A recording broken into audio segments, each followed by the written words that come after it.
बड़ा ही सुंदर सुअवसर हमको हाथ लगा है। इस यज्ञ के माध्यम से हम कुंभ स्नान कर रहे हैं। आपको नहीं मालूम, मैं निवेदन करूंगा, आप समझने का प्रयास कीजिएगा। कुंभ अभी हरिद्वार में है। हरिद्वार में कुंभ लगा हुआ है और एक कुंभ यहाँ अभी कविशा में है। वह स्थूल कुंभ है, ये जंगम कुंभ है। वह वहां से कहीं जा नहीं सकता और ये कुंभ चलता फिरता है। आज से कुछ दिन पूर्व नीमा में हुआ, वहां से यहाँ ना जाने कितने जगह पर यज्ञ होता है, हो रहा है, होने वाला है। यहाँ के बाद पुनः हमें निमंत्रण औरंगाबाद में वहां यज्ञ हो रहा है। ये चलता फिरता कुंभ है।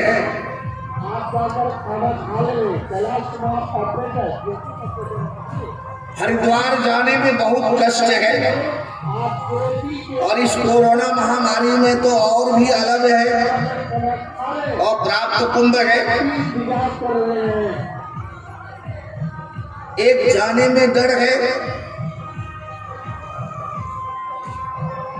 बहुत से कारण है, मैं कितना गिनाऊं आपको। उस कुंभ में आप जा नहीं सकते और आपके घर में, आपके दरवाजे पर कुंभ है। ये हम लोगों का नसीब है। इस कुंभ में आप स्नान करें और इसमें सभी को स्नान नहीं कर सकता। मैं आपसे निवेदन करता हूं, यदि इस जगह पर अभी कहीं ऑर्केस्ट्रा होता होगा, हो रहा होगा या कोई असली नाच गाना यहाँ अभी होता होगा, तो क्या इतने लोग बैठे रहते यहाँ पर? खड़े होने की जगह नहीं मिलती। लेकिन सत्संग में कितने लोग बैठे हैं? सत्संग में बैठने के लिए पुण्य की आवश्यकता है। बिना पुण्य के सत्संग में मानव बैठ नहीं सकता। और यदि इस बात से खुले शब्दों में सुनना चाहते हैं तो मैं खुल के बोलता हूं कि सत्संग में बैठने वाले व्यक्ति कलयुग के तो हो ही नहीं सकता। हम आपको प्रमाण दे करके यह बताने का प्रयास कर रहा हूं। भगवान श्री राम की या भगवत कथा सुनने वाले महान पुरुष कलयुग के नहीं हो सकते, चूंकि कलयुगी जीवों को भगवान की कथा अच्छी नहीं लगती। कलयुग के मानव का मन पाप में डूबा हुआ है। कली के बल मलमूल मलीना पाप पयो निधि जन मन मीना। जैसे मछली जल से निकलना नहीं चाहती और निकल भी नहीं सकती, निकलेगी मर जाएगी। मछली के लिए जैसे जल प्राण है, उसी तरह आजकल के मानव का मन पाप में डूबा हुआ है, उससे वो निकल नहीं सकता। और जब उससे वो निकल नहीं सकता तो सत्संग में बैठ कैसे सकता है?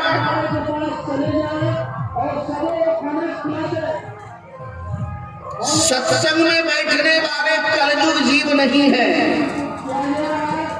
और सत्संग में बैठने वाले कविसा ढक्चा या कर्मा के लोग नहीं है। ये अयोध्यावासी बैठे हुए हैं, हम आपको प्रमाण दूंगा। और ये कलयुग के लोग नहीं हैं, जितने भी बैठे हैं ये कलयुग के नहीं हैं, ये त्रेता के हैं। गीतावली रामायण में गोस्वामी जी ने इसका निर्देश किया है। भरत राम रिपुदवन लखन के चरित सरित अनहवैया, तुलसी तब कैसे अवहु जानिए, रघुवर नगर बसैया। अरे भगवान की कथा सुनने वाले अयोध्यावासी हैं, भगवान की कथा सुनने वाले त्रेता काल के मानव हैं। कलयुग के मानव का मन तो पाप में डूबा हुआ है, उसको कथा अच्छी नहीं लगती। आपको सत्संग में बहुत कम लोग मिलेंगे सज्जनों, लेकिन असली नाच गान में देखिएगा तो भीड़ लगी रहती है, इसलिए कि उस नाच गान में आने के लिए पुण्य की आवश्यकता नहीं है, लेकिन सत्संग में बैठने के लिए पुण्य की आवश्यकता है। जन्म जन्मांतर कल्प कल्पांतर का जब पुण्य एकत्रित होता है, तब आपको भगवान की कथा में बैठने का सुअवसर प्राप्त होता है। भगवत कथा को आप साधारण मत जाने। और एक बात और कह दे,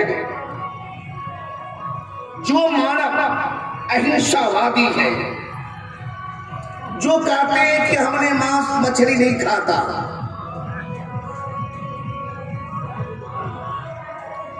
अरे मांस मछली तो गाय भी नहीं खाती है, यहां तक लहसुन प्याज तो जानवर भी नहीं खाता है। इससे क्या हो जाएगा? यदि आपने मांस मछली का त्याग यानी शाकाहार करते हैं और भगवान का भजन नहीं करते, तो शरीर तो पोष रहे हैं, लेकिन जो परमात्मा के अंश इनमें विद्यमान है, अंदर है, उस आत्मा को भजन के बिना, सत्संग के बिना, जप के बिना सुखा रहे हैं, मार रहे हैं।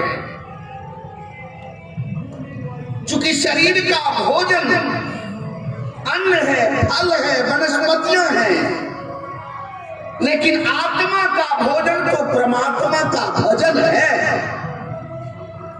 जिन्होंने भजन जीवन में नहीं किया, उससे बड़ा हत्यारा इस पृथ्वी पर दूसरा कोई नहीं है सज्जनों। रामचरितमानस की एक दोहा सुन लीजिए। जो न तरे भव सागर, नर समाज यश पाय, सुकृत निंदक मंदमती, आत्मा हन गति जाय। दूसरे की हत्या करने में जितना बड़ा पाप लगता है, उतना ही बड़ा पाप जो भजन नहीं करता है उसको लग रहा है, क्योंकि उन्होंने अपनी आत्मा को मार डाला भजन के बिना। ये मैं नहीं बोल रहा हूं, हम अपनी बात कभी बोलते ही नहीं, और हमारी बातें है भी क्या जो बोलूं। ना हम बीरबल और अकबर की कथा कह सकते हैं कभी मंच से। हमारा जीवन भर स्वभाव रहा पढ़ना पढ़ना, जो हकीकत है वो मैं निवेदन करता हूं। बाबा हम मांस मछली खाते तो क्या हो गया, मांस मछली खाते तो क्या हो गया, मांस मछली जानवर भी नहीं खाता है। गाय को दीजिए तो लहसुन प्याज खाएगा, खाएगी नहीं, वो नहीं खाता। अरे आप भजन कितना करते हो, भगवान की प्रार्थना कितनी देर करते हो 24 घंटे में, इनको देखना है। यदि आपने भगवान की प्रार्थना, भगवान का भजन नहीं करते तो इससे दूसरे की कोई हानि नहीं है, आप अपने आप को हानि पहुंचा रहे हैं। चूंकि आत्मा परमात्मा का अंश है, दिव्य है, अलौकिक है, उस आत्मा को भजन के बिना सुखा रहे हैं। उसकी पुष्टि भजन से है, शरीर की पुष्टि अन्न से है, आत्मा की पुष्टि भजन से है। क्या कहा दोहा में? जो न तरे भव सागर नर समाज यस पाय, शोक सनिंदक मंदमति, आत्मा हन गति जाए। आत्मा हन गति का अर्थ होता है कि दूसरे के मर्डर करने में जितना पाप लगता है ना, हत्या करने में, उतना ही पाप जो भजन नहीं करता है उसको लगता है, चूंकि उन्होंने अपनी आत्मा को ही मार डाला। इसलिए मेरी बात पर ध्यान दीजिएगा, ये मानव धन देवताओं से दुर्लभ है। देवता भी इस मानव तन के लिए ललायित रहता है। जो तन आप लोगों को मिला है, जिस तन से अनाज बलाना बड़ा काम करते हैं, इस तन को देखते देवता भी तरसता है। देवता ललचाता है, ललचाता कर जानते हैं ना, जैसे कोई बड़े घर के बच्चे पुआ खा रहा है, गरीब घर का कोई बच्चा गया और पुआ देख करके ललचता है, सोचता है कि टुकड़ी मिल जाए तो अच्छा है, लेकिन मिलना नहीं है। उसी तरह से इस शरीर को देख करके देवता तरसता है, मांग करता है परमात्मा से कि मुझे मनुष्य शरीर दिया जाए, लेकिन मिलना असंभव है। बड़े भाग मानुष तन पावा, सुर दुर्लभ सदग्रंथ लगावा, सुर दुर्लभ। देवताओं को दुर्लभ है यह शरीर मिलना, और यदि हमको मिला है, इस शरीर का व्यय हम किसमें कर रहे हैं जरा सोचिए। इस शरीर का जो व्यय कर रहे हैं, खर्च कर रहे हैं, किसमें? बंधु, सुनने में कठोर जरूर लगेगा, लेकिन ये हितकर है, हितकर। मेरी बात पर सदा ध्यान रखिएगा। मनुष्य तन का, मनुष्य तन नियम क्या आप सब समझते हैं? भागवत में श्री वेदव्यास जी महाराज जी के पुत्र सुखदेव जी बोलते हैं, दुर्लभो मानुषम देहि देहि नाम क्षणभंगुरः।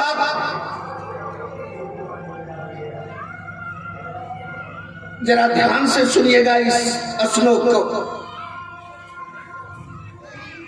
ये मनुष्य शरीर बड़ा दुर्लभ सी मिला हमको। इस शरीर की प्राप्ति करने में हमने कुछ नहीं किया, ना तो जप किया, ना तप किया, ना अनुष्ठान किया, ना व्रत किया, ना तीर्थाटन किया, ना गंगा नहाया। यह शरीर परमात्मा ने अपनी तरफ से आपको दिया है, करुणा करके दिया है, आंसू बहा करके दिया है।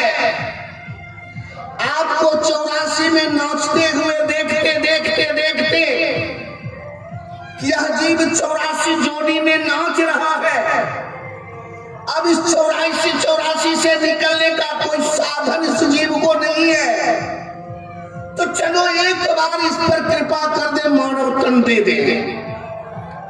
शायद मोक्ष के दरवाजे तक मानस पहुंच चुका, सिर्फ हाथ बढ़ाना है, मोक्ष की प्राप्ति करना है। लेकिन हाय रे मानव का दुर्भाग्य, देखिए विडंबना मानव का। मानवता धाम मोक्ष के द्वार तक यह मनुष्य शरीर पहुंच चुका, सिर्फ हाथ बढ़ा करके लेना है, लेकिन इतना भी यहाँ आकर के नहीं कर सका, और जिस जोनी से आया था उसी जोनी में जाने का प्रयास भी कर रहा है। साधन धाम मोक्ष कर द्वारा, मोक्ष के दरवाजे पर मानव खड़ा है, लेकिन क्या है रे मानव का नसीब, मोक्ष के दरवाजे तक पहुंचने के बाद भी वह वहां ना जाकर के वह पुनः जिस जोड़ी से आया था उसी में वो जाने की तैयारी कर रहा है। भगवान अपनी तरफ से कृपा करके, करुणा करके मुझे ये शरीर दिया है। कबहू के करी करुणा नर देहि, देत विनु हेतु समय ही। ऐसा कौन समय ही होगा हम मानव का,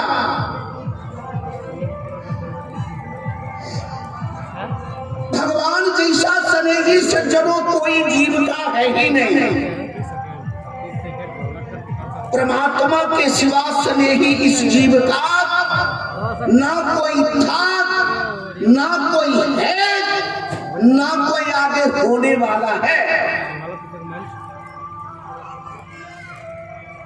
एकमात्र स्नेही जीव का परमात्मा है। परमात्मा ने कृपा करके यह मनुष्य तन दिया है, लेकिन मानव यह जब शरीर धन धारण कर लेता है, जिस परमात्मा ने दिया है उसी परमात्मा को ये मानव भुला देता है, तो इसकी सजा मिलेगी, बराबर मिलेगी। ध्यान रखिएगा, मानव जो जो कर्म जहां जहां करता है वह अपने को बहुत बड़ा समझता है, लेकिन इतना जरूर याद रखिएगा कि मानव के हर एक कर्म को क्षण प्रति क्षण परमात्मा के दूत देखा करते हैं कि तुम क्या क्या कर्म यहां करते हो। यदि कोई बूढ़े पुराने मरते हैं गांव में, तो पंडितों से गरुड़ पुराण सुनता है। गरुड़ पुराण में एक श्लोक है कि जीव के हर एक कर्म को ईश्वर देखा करते हैं।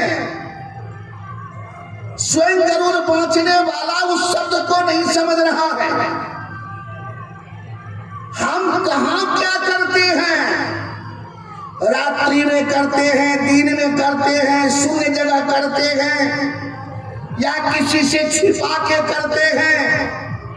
करो, कर्म करने की छूट में रखी है परमात्मा ने, लेकिन फल पाने का तुम्हारे ऊपर अधिकार नहीं है।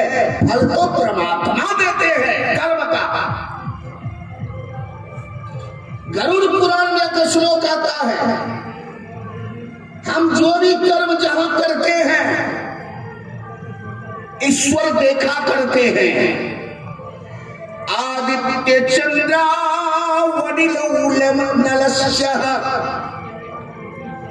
यदि गरुड़ पुराण हो तो मिलान करो। आदित्य चंद्रा गरुड़ पुराण के तीसरे पेज में है, आदित्य चंद्रा यो भूनिरापो हृदयमस्य अहस्यरात्रि उभय संधे धर्मो हि जानाति नरस्य वृत्तम। मनुष्य की वृत्ति को परमात्मा क्षण प्रति क्षण देखते रहते हैं। उदाहरण के रूप में मैं सब अर्थ नहीं करूंगा, उदाहरण रूप में एक कार्य करता। मान लिया जाए आप किसी से छल कर रहे हैं या किसी की चोरी कर रहे हैं या कोई गंदा काम कर रहे हैं और देखते हैं कि हम कोई नहीं है, लेकिन आपको समझ लेना चाहिए कि हमारे शरीर से जो हवा टकरा रही है, ये हवा तो ईश्वर तत्व है, पवन देव है। ये तो हमारे शुभाशुभ कर्म को देख रहा है। ध्यान से मैं निवेदन करूंगा, सुनिएगा। हवा तो आपके शरीर से टकराती है, ये हवा साक्षी रूप में पवन देव खड़े रहते हैं कि जीव क्या कर्म किया है पृथ्वी पर। उस समय पत्नी और बेटा और पोता और नाती अक्षर नाती काम नहीं करता। उस समय आपको नरक जाना होगा, तो ऐसा कर्म हम क्यों करें? किसान एक आशावादी होता है, 6 महीना खेत में अन्न दे करके मिट्टी से ढक देता है, संतोष रखता है कि 6 महीना में गेहूं काटेंगे, धान काटेंगे, और वो काटता है। उसी तरह से मनुष्य को आशावादी होना चाहिए कि मैं जो आज ये कर्म कर रहा हूं, कल इसका क्या फल मिलेगा, क्या भोग मिलेगा, इसका सोच रखना चाहिए। सज्जनों, मैं तो कुछ कहने के लिए और बैठा हूं, मैं निवेदन कर रहा हूं। कल मैंने निवेदन किया था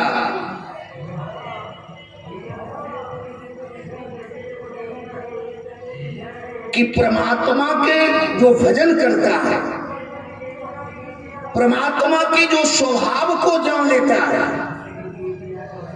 वह महान पुरुष फिर संसार का नहीं रह जाता। संसार में रहते हुए, परिवार में रहते हुए वह परिवार और समाज का नहीं रहता, वह परमात्मा का हो जाता है। कल मैंने यह निवेदन किया था, लेकिन इसमें टेक्निक है। कैसे? प्रश्न उठता है कि संसार में रहकर हमको छुट्टी कहां है जो हम भगवान का भजन करें? कभी खेती, कभी पत्ती, कभी दुकान, कभी फलना, कभी चिलना। तो इसके लिए एक टेक्निक है, आप उस पर ध्यान दीजिएगा। मान लिया जाए आप गृहस्थ हो, क्या महाराज जनक गृहस्थ नहीं थे? क्या महाराज जनक की बहु बेटियां नहीं थी? क्या महाराज दशरथ गृहस्थ नहीं थे? क्या भरत जी गृहस्थ नहीं थे? हम पूछना चाहते हैं,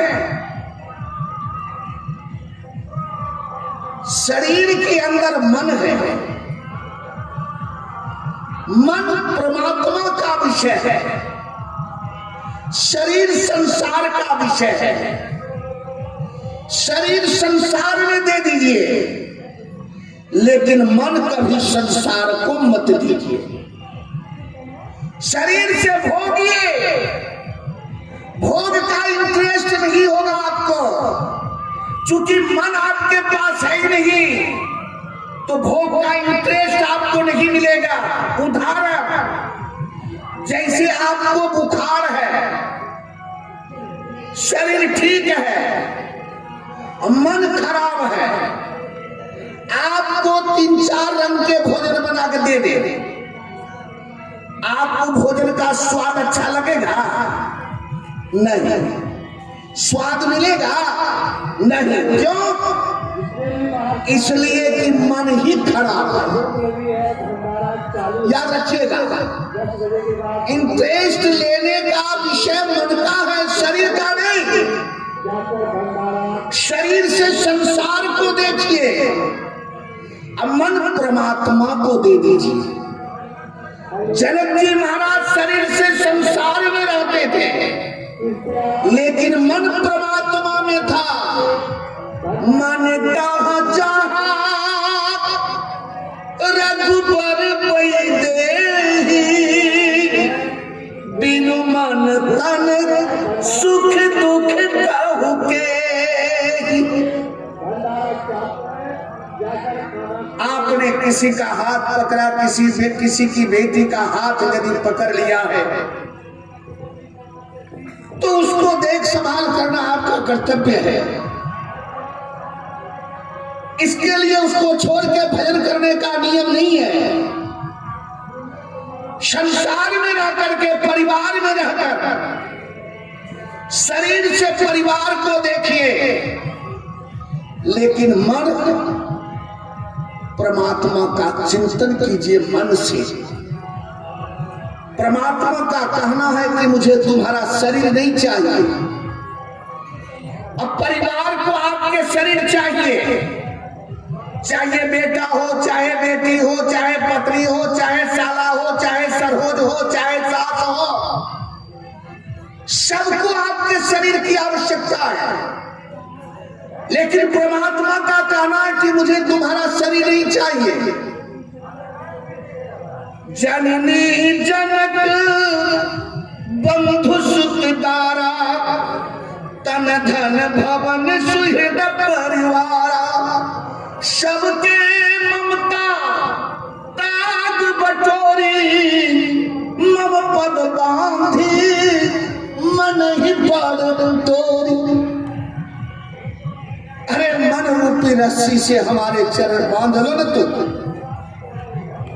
शरीर से नहीं।